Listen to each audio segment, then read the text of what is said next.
Comment aider mon enfant dans ses apprentissages scolaires cette année?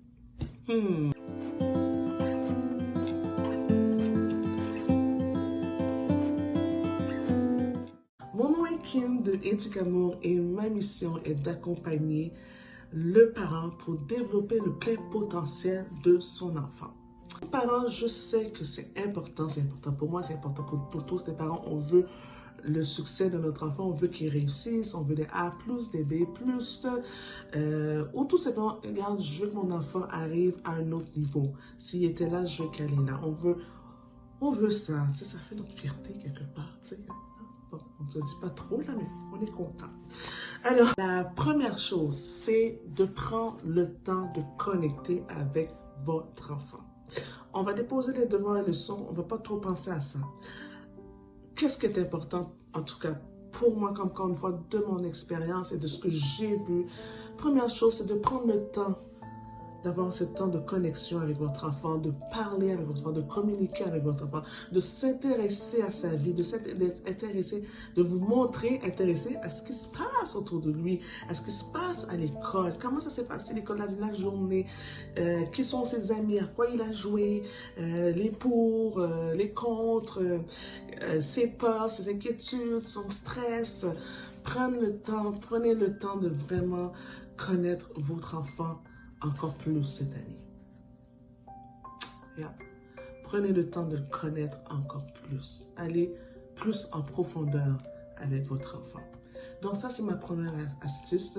La deuxième, je le dis tout le temps dans tous mes coachings, c'est la lecture. Ah oui, non, moi je jure avec la lecture. Je ne vais pas jurer, mais la lecture. Je crois vraiment les enfants qui lisent, qui prennent le temps de lire, c'est des enfants justement qui vont à un autre niveau ou qui réussissent vraiment à se développer. En tout cas, la lecture.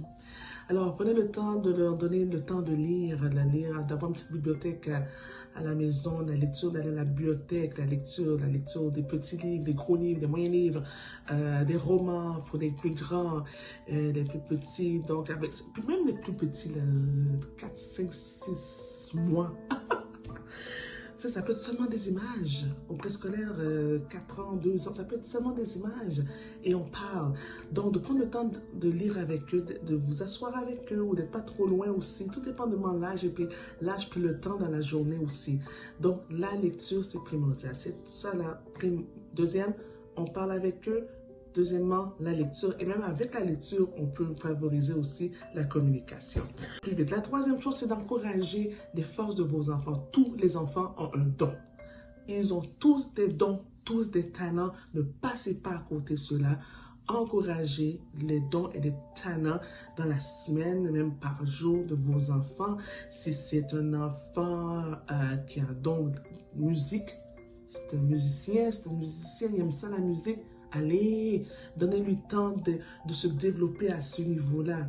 S'il aime tout ce qui est, je ne sais pas moi, science, allez, donnez-lui le temps, le privilège de pouvoir développer ce côté-ci. Quel est le don, quel est le talent de vos enfants? Alors ça, c'est la troisième astuce que je donne, que je vous partage. Quatrième et cinquième astuce viennent ensemble, c'est de travailler en collaboration avec l'enseignante et l'école. Ok, la famille de l'école. Pourquoi je dis ça? Mais parce que lorsqu'un parent est impliqué à l'école, dans la vie de l'école, et surtout collabore avec l'enseignant, qu'est-ce que ça montre à l'enfant? C'est vraiment que, waouh, mon père, ma mère s'intéresse vraiment, s'intéresse à ma vie d'école. Et quand ils vous voient engagés, mais eux autres aussi s'engagent aussi à ce niveau-là.